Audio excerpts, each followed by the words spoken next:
ప్రేమ వలయం. ఒక కోపిష్ఠుడి వలలో ఇరుక్కుపోయిన అమ్మాయి. అతను ఎంత కష్టపెడుతున్నా అతని ఇంట్లోనే ఉంది. అతను ప్రేమించిన అమ్మాయి అతని కళ్ళ ముందే వేరొకరితో చనువుగా ఉంటుంది. బండరాయిలా మారిన అతని మనసుని ప్రేమతో కరిగించేది ఎవరు? కోపం, పగతో రగిలిపోతున్న అతని మనసులో ఎవరికి చోటిస్తాడు? అసలు ఆ అమ్మాయిని బలవంతంగా అతని దగ్గరే ఎందుకు పెట్టుకున్నాడు? ఈ కథలో తెలుసుకుందాం. అది ఒక యూనివర్సిటీ. అక్కడ వేలల్లోనే స్టూడెంట్స్ ఉన్నారు. కాలేజీలో కల్చరల్ ప్రోగ్రామ్స్ జరుగుతున్నాయి. ఎవరికి నచ్చిన విధంగా వాళ్ళు రెడీ అయ్యి కాలేజీకి వచ్చారు. వేలాది మందిలో ఒక అమ్మాయిని వెతకడం కష్టంగానే ఉంది. కానీ దేవ్ పేరు చెప్తే కష్టమైన పని కూడా సులభంగానే జరిగిపోతుంది. ఫలానా అమ్మాయి డీటెయిల్స్ కావాలి అని దేవ్ మనుషులు కొందరు లెక్చరర్స్ని బెదిరించి అడిగారు. దేవ్ పేరు చెప్పగానే వాళ్ళు భయపడిపోయారు. మీరు అడుగుతున్న అమ్మాయి పేరు సిరి, కాలేజ్ టాపర్. ఆ అమ్మాయి గురించి ఎవరిని అడిగినా చెప్తారు. ఇంతకు సిరి, అదే ఆ అమ్మాయి గురించి మీకెందుకు అని భయపడుతూనే అడిగారు వాళ్ళు. ఎందుకా? మా సార్ ఆ అమ్మాయిని ఈడ్చుకొని రమ్మని చెప్పారు. మీకు ఇన్ఫర్మేషన్ ఎందుకు ఇస్తున్నామో తెలుసా? ఆ అమ్మాయి వాళ్ళ తల్లిదండ్రులకు మీరు చెప్పాలి కాబట్టి, ఎవరు తీసుకు వెళ్ళారో వాళ్లకు తెలియాలి కాబట్టి చెబుతున్నాము అని చెప్పి కోపంగా ఊగిపోతూ సిరి ఉన్న చోటకి వెళ్ళారు. నలుగురు మనుషులలో ఇద్దరు సిరి దగ్గర ఉన్నారు. మరో ఇద్దరు పరిగెత్తుకుంటూ వెళ్ళి కారులో కూర్చొని ఉన్న దేవ్కి విషయం చెప్పారు. సార్, మీరు వెతుకుతున్న అమ్మాయి ఈ కాలేజీలోనే చదువుకుంటుంది. తన పేరు సిరి అంట. మన వాళ్ళు తీసుకువస్తున్నారు అని చెప్పారు. అతను వాళ్ళ వైపు ఒక్క లుక్ ఇచ్చి సన్ గ్లాసెస్ పెట్టుకోగానే వాళ్ళకి విషయం అర్థమైపోయింది. అతను కార్ దిగడానికి సిద్ధంగా ఉన్నాడని. వాళ్ళు వెంటనే కార్ డోర్ ఓపెన్ చేశారు. అతను 6 అడుగుల ఎత్తుతో కండలు తిరిగిన శరీరంతో గంభీరమైన ఫేస్ పెట్టుకొని ఉన్నాడు. కొంచెం చామన ఛాయ రంగులోనే ఉంటాడు. కానీ అతని ముందు సినిమా హీరోలు కూడా పనికిరారేమో అన్నట్టుగా ఉంటాడు. ఆస్తిలోనే పుట్టి పెరిగిన అతన్ని దక్కించుకోవడం కోసం ఎంతోమంది అమ్మాయిలు దూరం నుండే అతన్ని చూస్తూ ఎన్నో ప్రయత్నాలు చేశారు. కానీ అతని దగ్గరికి వెళ్ళే సాహసం ఎవరూ చేయలేదు. అతనితో మాట్లాడాలి అన్నా, అతని నీడని తాగాలన్నా ఆ అమ్మాయిలే కాదు, మగవాళ్ళు కూడా భయపడిపోతారు. ఎవరినీ లెక్క చేయని దేవేంద్ర, అదే దేవ్, ఒక ఆ అమ్మాయిని వెతుక్కుంటూ ఎందుకు వచ్చాడు? ఎవరికి అర్థం కాని ప్రశ్నగా ఉంది.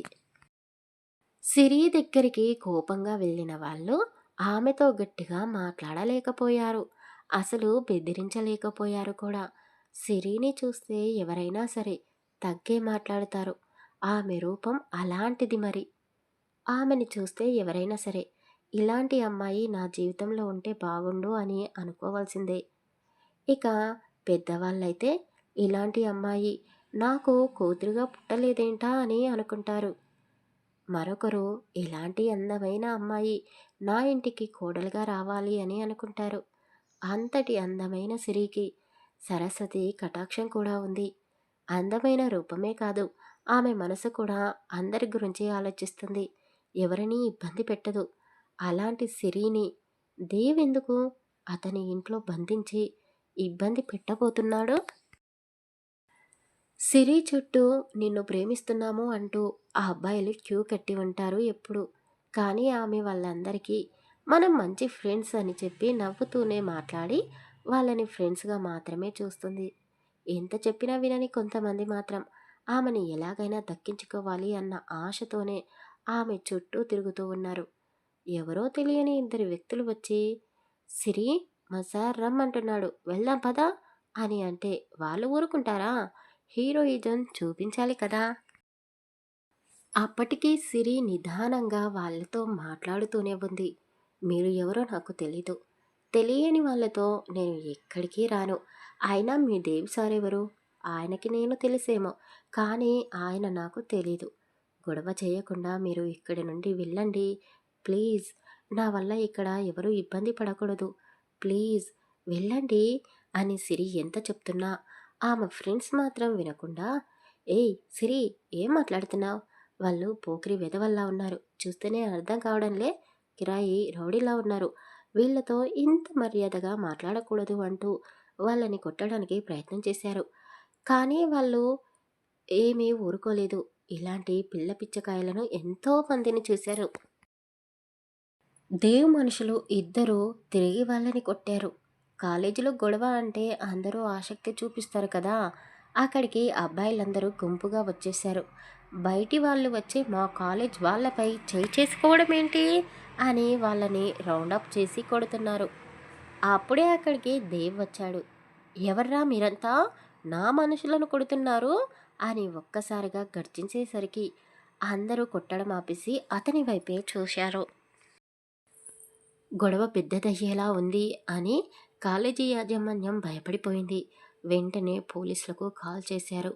వాళ్ళు కూడా నిమిషాల్లోనే కాలేజీకి వచ్చేశారు. సార్, ఏంటి సార్ మీరిక్కడ ఉన్నారు? పాపం స్టూడెంట్ సార్, వాళ్ళకి మీ గురించి తెలియదు కదా, ఏదో తొందరపడినట్టున్నారు. ప్లీజ్ సార్, నా మాట వినండి. మీడియా వాళ్ళకి తెలియకముందే మీరు ఇక్కడి నుండి వెళ్ళిపోండి సార్. మళ్ళీ అనవసరంగా ఇప్పుడు పెద్ద ఇష్యూ అవుతుంది. మీ గురించి న్యూస్ పేపర్స్ వాళ్ళు తప్పుగా ప్రచారం చేస్తారు. అప్పుడు మీ నాన్నగారు బాధపడతారు. ప్లీజ్ సార్, వెళ్ళిపోండి అని అక్కడికి వచ్చిన పోలీసులు కాలేజీ యాజమాన్యం మొత్తం బ్రతిమాలుతూ చెప్పారు. బయటి నుండి వచ్చి చదువుకుంటున్న స్టూడెంట్స్కి దేవేంద్ర అంటే ఎవరో తెలియదు, కానీ సిటీలోనే ఉండే అబ్బాయిలకు అమ్మాయిలకు దేవ్ గురించి తెలుసు. న్యూస్ పేపర్తో పాటు ప్రతి సండే మ్యాగజిన్ బుక్పై దేవ్ ఫోటో ఉండాల్సిందే. అలాంటి వ్యక్తి గురించి వాళ్లకు తెలియకపోవడం ఏంటి? కానీ సిరితో పాటు కొందరికి మాత్రం అతని గురించి తెలీదు. అతను కళ్ళకు పెట్టుకున్న సన్ గ్లాసెస్ని తీసి అందరి వైపు చూసి రేయ్ అని ఒక్క కేక వేయగానే కింద పడి ఉన్న అతని మనుషులని పైకి లేపి అతని కారులో కూర్చోబెట్టారు. ఇక్కడ సిరి ఎవరు అని అతని గంభీరమైన గొంతుతో అడగగానే అందరూ సిరి వైపుకు చూశారు. ఆ చూపులని బట్టి అతను సిరి ఎవరో కనుక్కున్నాడు. ఆమెని చూడగానే అతను కూడా ఒక నిమిషం పాటు ఒక శిల్పి అందంగా చెక్కిన బొమ్మని చూస్తున్నానా అని అనుకున్నాడు. పద అని అతను అనగానే సిరి భయపడిపోయింది. సార్, ఎవరు మీరు? మీతో నేనెందుకు రావాలి అని ఆమె మాట పూర్తి కాకముందే అతను ఆమె చెయ్యి పట్టుకొని లాక్కొని వెళ్తున్నాడు. సిరికి ఏం చేయాలో అర్థం కావడం లేదు. పోలీసులు ఉన్నారు, లెక్చరర్స్ ఉన్నారు, వేల మంది స్టూడెంట్స్ కూడా ఉన్నారు. కనీసం ఒక్కరైనా అతన్ని అడ్డుకుంటారేమో, నన్ను ఆపుతారేమో అన్న ఆశతో వెనక్కి వెనక్కి చూస్తూ ఉంది. కానీ వాళ్ళు ఏమీ చేయలేని నిస్సహాయ స్థితిలో ఉన్నారు. ఆమెని లాక్కొని వెళ్తున్న దేవ్ సిరి చేతిని అంత గట్టిగా ఏమీ పట్టుకోలేదు. ఇప్పుడు సిరి అతనితో వెళితే ఆమె జీవితం ప్రశ్నార్థకంగా మిగిలిపోతుంది అని భయపడి అడుగులని అతనితో వేయకుండా ఆపేసింది. అతని చేతిలో ఉన్న ఆమె చేతిని వెనక్కి లాగేసుకుంది. దేవ్ కోపంగా వెనక్కి తిరిగి సిరిని చూశాడు. ఆమె కళ్ళు వర్షిస్తున్నాయి. వణుకుతున్న గొంతుతోనే కాస్త ధైర్యాన్ని పోగు చేసుకొని, ఏం చేస్తున్నావు? నేనెవరో నీకు తెలుసా? అసలు నన్ను ఎందుకు లాక్కొని వెళ్తున్నావు? నువ్వు ఒక పెద్ద రౌడీవి. నీ రౌడీయిజం మరో చోట వెళ్ళి చూపించు. ఇలా అమ్మాయిలపైన నీ బలం చూపించకు. అసలు నీకు అమ్మ, చెల్లి, అక్క అంటూ ఎవ్వరూ లేరా? ఒక అమ్మాయితో ఇలాగేనా బిహేవ్ చేసేది అని అరుస్తూ అడిగింది. ఆమె మాటలకి అతనికి చాలా కోపం వచ్చింది. ఆమె స్థానంలో ఇంకెవరైనా ఉండి ఉంటే ఈ పాటికి మాటలు రాకుండా చేసేవాడేమో. కానీ సిరిపై చేయి చేసుకోలేదు. పిడికిలిని గట్టిగా బిగించాడు. కారులో కూర్చొని ఉన్న దేవ్ మనుషులు భయపడిపోతున్నారు. పాపంరా, ఆ అమ్మాయి అమాయకురాలిలా ఉంది. మన సార్ కోపానికి బలైపోతుందా అని అనుకుంటూ ఇప్పుడు ఏం జరుగుతుందా అన్నట్టు దేవ్ వైపే చూస్తూ ఉన్నారు. ఇక మాట్లాడింది చాలు, మర్యాదగా నాతో రా అని అన్నాడు. ఏంట్రా, నీకు నేను ఏదో సొంతమైనట్టు అలా నా మీద హక్కును చూపిస్తున్నావు? ఎవర్రా నువ్వు అని అడిగింది. ఎందుకో నిన్ను కొట్టాలి అనిపించడం లేదు, కానీ అందరి ముందు నిన్ను ఏదైనా చేస్తే కానీ నాతో రావా అంటూ అతను 2 అడుగులు ముందుకు వేశాడు. సిరికి వణుకు మొదలైంది. ఎవరో తెలీదు ఒక రౌడీ వెధవ ఆమెను ఏమైనా చేస్తాడేమో అన్న భయంతో లాగిపెట్టి చెంపపైన ఒక్క దెబ్బ తీసింది.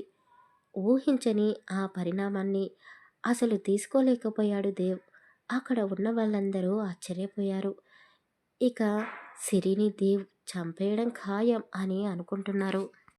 దెబ్బలు తిన్న వాళ్ళతో పాటు మరో ఇద్దరు కూడా టక్కున కారు దిగేసి దేవ్ వెనకాల నిలబడ్డారు. సిరి మాట్లాడినట్టు అతని ఎదురుగా నిలబడి ఎవ్వరూ ఇప్పటి వరకు మాట్లాడలేదు.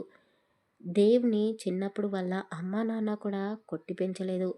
పుట్టినప్పటి నుండి ఒక్క దెబ్బ కూడా తినని దేవ్ మొదటిసారి ఒక అమ్మాయితో కొట్టించుకున్నాడు. అది అతని అహం మీద తగిలింది. సిరి జుట్టు పట్టుకున్నాడు. ఎంత పొగరే నీకు! నిన్ను చూసి ఒక్క నిమిషం అయ్యో పాపం అనుకున్నాను. మీ కుటుంబం చేసిన మోసానికి నిన్ను శిక్షించడం తప్పేమో అనుకున్నాను. కానీ నీ ఫ్యామిలీకి నీకు నా కుటుంబం పరువు తీయడమే పనిగా పెట్టుకున్నట్టున్నారు. నీ కుటుంబం చేసిన పనికి ఇప్పుడు నువ్వు నన్ను కొట్టిన ఈ దెబ్బకి నేను నీకు వేసే శిక్ష ఏమిటో తెలుసా? మీ అమ్మ, నాన్న, మీ అన్నయ్య అందరూ వచ్చి నా కాళ్ళు పట్టుకోవాలి. నా కుటుంబంలో ఉన్న వాళ్ళందరి ముందు తల వంచాలి. వాళ్ళు అలా చేయాలంటే నువ్వు నా దగ్గర ఉండాలి. పోయిన పరువుని ఎలా వెనక్కి తెచ్చుకోవాలో నాకు బాగా తెలిసే. నువ్వు కూడా మీ అమ్మ, నాన్నలకు పరువే కదా! నీకు నరకం అంటే ఎలా ఉంటుందో చూపిస్తాను పదవే అంటూ ఆమెని ఒక్క చేతితో పైకి లేపి కారులో పడేశాడు. రోడ్డు పైన కారు వేగంగా దూసుకుపోతూ ఉంది. చామన ఛాయలో ఉన్న దేవ్ చెంపపై కూడా సిరి చేతి వేళ్ళు అచ్చులుగా పడ్డాయి. అంత గట్టిగా కొట్టింది ఆమె. మెయిన్ సిటీలో అతని ఇల్లు ఉంటుంది. అప్పటికే సాయంత్రం అయిపోయింది. ట్రాఫిక్లో ఇరుక్కుపోయి ఇంటికి చీకటి పడిన తర్వాత చేరుకున్నారు. ఇంద్రభవనం లాంటి ఇంట్లోకి కారు వెళ్ళింది. సిరి అప్పటికి ఏడుస్తూనే ఉంది. ఎవరు మీరంతా? నన్ను ఎందుకు తీసుకుని వెళ్తున్నారు? అసలు మా ఫ్యామిలీ వల్ల మీకేం నష్టం జరిగింది అని కాలేజ్ దగ్గర నుండి అడుగుతూనే ఉంది. ఏడ్చి ఏడ్చి అరిచి అరిచి ఆమె మౌనంలోకి కూడా వెళ్ళిపోయింది. అతని ఇంటి నిండా పని వాళ్ళు ఉన్నారు. దేవ్ ఇంట్లో అందరూ టైం ప్రకారం అన్ని పనులు చేసుకుంటూ పోతారు. అతను వచ్చేసరికి ఆలస్యం అయిపోవడం వల్ల ఇంట్లో వాళ్ళందరూ ఎవరి గదుల్లో వాళ్ళు ఉన్నారు. ఒక్క పెద్దావిడ మాత్రం దేవ్ కోసం ఎదురు చూస్తూ హాల్లో అటూ ఇటూ తిరుగుతూ ఉంది. అతను సిరిని లాక్కొని ఇంట్లోకి తీసుకొని వచ్చాడు. ఆ పెద్దావిడ ముఖం సిరిని చూడగానే వెలిగిపోయింది. నా మనవడు ఏదైనా సాధిస్తాడు. మొత్తానికి నువ్వు అనుకున్నట్టే చేశావు కదూ అని నవ్వుతూ దేవ్ దగ్గరికి వెళ్ళింది. మెడ నిండా సొమ్ములు వేసుకొని ఉన్న ఆ పెద్దావిడను చూడగానే సిరికి ప్రాణం వచ్చినట్టుగా అనిపించింది. ఆడ మనిషితో ఆమె బాధ చెప్పుకుంటేనైనా ఈ మూర్ఖుడు వింటాడేమో అని ఆశపడింది. కానీ ఆమె దేవ్ చెంపపై పడిన చేతి వేళ్ళని చూసి ఎవర్రా ఈ పని చేసింది అని ఎప్పుడు దేవ్ వెంటే ఉండే అబ్బాయిలని అడిగింది. వాళ్ళు ఏమీ చెప్పకుండా సిరి వైపు చూశారు. ఆమె సిరిని కోపంగా చూసింది. పర్వాలేదు, అందంగానే ఉంది. రేయ్, ఇది నిన్ను కొట్టింది. నీ రూమ్కి తీసుకొని వెళ్ళి దీని అందం కరిగిపోయేలా చెయ్యిరా అని చెప్పింది. నానమ్మ, నేను అలిసిపోయాను అంటూ సిరిని లాక్కొని ఒక రూంలోకి వెళ్ళాడు. ఆమెను విసురుగా నేలపైకి విసిరేశాడు. ఆ ముసలావిడ మాట్లాడిన మాటలకి సిరి మైండ్ పనిచేయడం లేదు. ఏంటి అసలు ఈ మనుషులు, ఈ ఇల్లు ఏంటి, వీళ్ళేంటి, ఇప్పుడు వీడు నన్ను ఏం చేస్తాడు అని భయపడిపోతూ ఉంది. దేవ్ నేలపై కూర్చొని ఉన్న సిరి దగ్గరికి వచ్చాడు. అతని చూపుడు వేలితో ఆమె తలని పైకెత్తి చేయాడు. సిరి కళ్ళల్లోకే చూస్తూ, ఇప్పుడు నువ్వు నా బానిసవి. నేను చెప్పినట్టే నువ్వు చేయాలి. కాదని అరిచి గోల చేయకు. ఇక్కడ నిన్ను కాపాడడానికి ఎవరూ లేరు అంటూ ఆమె ముందే కూర్చొని డ్రింక్ చేస్తూ సిరిని అదో రకంగా చూస్తూ ఉన్నాడు. ఆ తర్వాత ఏం జరగబోతుంది? అసలు సిరి కుటుంబానికి, దేవ్ కుటుంబానికి మధ్య గొడవేంటి? తర్వాయి భాగంలో తెలుసుకుందాం. కథ నచ్చితే ప్లీజ్ లైక్ చేసి కామెంట్ చేయండి. అలాగే మన ఛానల్ని సబ్స్క్రైబ్ చేసుకోండి. Thank you for listening.